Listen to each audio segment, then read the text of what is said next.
देखने को मिल ही रहा है। कब से खड़े हो? 8 बजे से खड़े हो।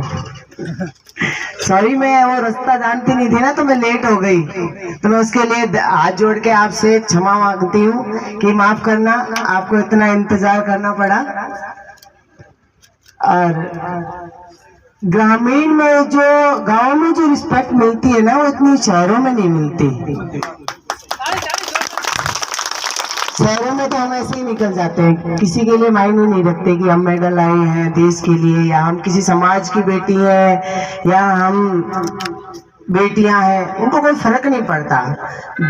शहरों में व्यवस्था इतनी होती है कि वो एक दूसरे को पहचानते नहीं है, बधाई देना तो दूर की बात है। जब गांव में निकलते हैं ना, तो देखते हैं यार कितनी पब्लिक है, और तभी मन करता है कि हम कुछ करें, देश के लिए करें, अपने समाज के लिए करें, अपनी सोसाइटी के लिए करें, अपनी महिलाओं बहनों के लिए करें। और इसी मोटिवेशन की वजह से हम लोग आगे चले जाते हैं।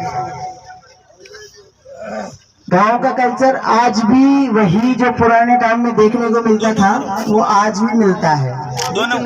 और ये रिस्पेक्ट तो वो मेरी बहनें बात पीछे बैठी है, वो देखो, उनको देख के खुशी होती है कि हाँ, वो आज मेरे को सुन रही है। नहीं, सभी किसी को भी खेतों से, चूल्हा चौकों से फुर्सत ही नहीं है।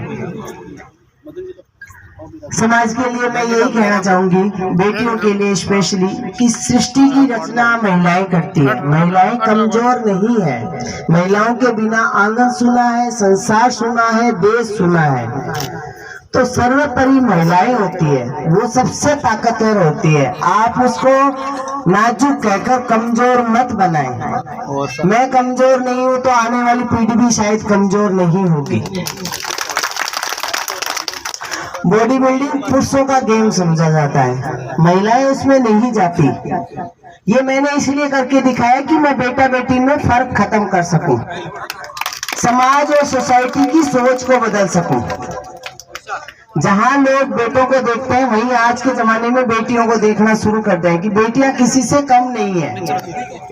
स्पेशली मैं एक चीज कहना चाहूंगी, आप अपनी बेटियों के लिए धन इकट्ठा करते हैं कि उसकी शादी करनी है, उसको इतना दहेज देना है, उसको ये देना है, उसको वो देना है।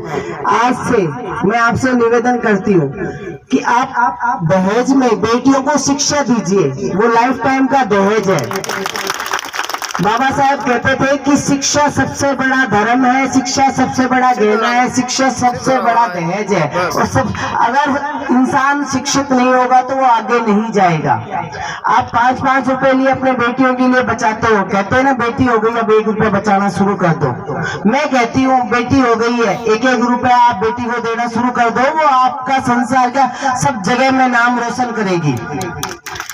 दहेज आज है, कल नहीं। सामान है, टूट जाता है, कपड़ा है, फट जाता है, सोना है, वो टूट जाता है। शिक्षा वो कभी नहीं टूटती। आप अपने बेटी को आगे बढ़ाइए, वो लाइफ टाइम का दहेज है। जब तक जिएगी तब तक उसके पास सेफ रहेगा, आने वाली पीढ़ी में वो और अच्छा कर पाएगी। कहते हैं ना, बारात में बराती खाने पीने से खुश होते हैं, सास ससुर दहेज से खुश होते हैं। लड़की क्या लेती है? लड़की के पास कुछ नहीं रहता। आप लड़की को दहेज के रूप में शिक्षा दीजिए, वो हमेशा उसके पास रहेगा। ना माँ कहेगी उसको कि तू दूसरी बेटी दूसरे घर की बेटी जाएगी, ना सास कहेगी कि दूसरे घर की बेटी है। वो अपना फ्यूचर खुद प्लान कर सकती है, अपना बेहतर खुद बना सकती है। जिंदगी बनाने के लिए उम्र कोई डिपेंड नहीं करती। मैं बाल विवाह सर्वाइवर हूँ, कम पढ़ी लिखी हूँ, बाद में ओपन से स्टडी की है, गेम में गई हूँ, आज देश का समाज का नाम रोशन किया है। मेरी कोई उम्र नहीं है। मैं ये सोचती कि शादी हो गई, अब चूल्हा चौका संभालना है और बच्चे संभालने हैं, तो शायद वहां नहीं जा पाती। चूल्हे चौके का सोच के अपनी जिंदगी बर्बाद मत करो। चूल्हा चौका तो आदमी भी कर सकते हैं। बड़ी बड़ी होटलों में आदमी खाना बनाते हैं, वहां कोई औरतें नहीं जाती, और वो शायद औरतों से ज्यादा टेस्टी खाना बनाते हैं। तो कभी अपने आप को चूल्हे तक समेट के मत रखो, आगे बढ़ने की कोशिश करो। पढ़ने की, आगे बढ़ने की कोई उम्र नहीं होती।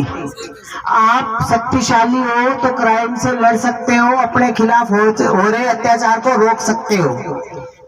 आप शक्तिशाली हो तो समाज के देश की भी आप दिशा बदल सकते हो। महिलाएं किसी से कम नहीं है। और मैं पुरुषों से यही निवेदन करूंगी, एक प्रिया सिंह को इतना सम्मान दे रहे हो ना, मैं चाहती हूँ मेरे पीछे हजारों प्रिया सिंह खड़ी हो, तब जाके समाज और सोसाइटी की सोच बदलेगी, देश की सोच बदलेगी और ये जो बेटा बेटी में फर्क है वो खत्म हो जाएगा। धन्यवाद।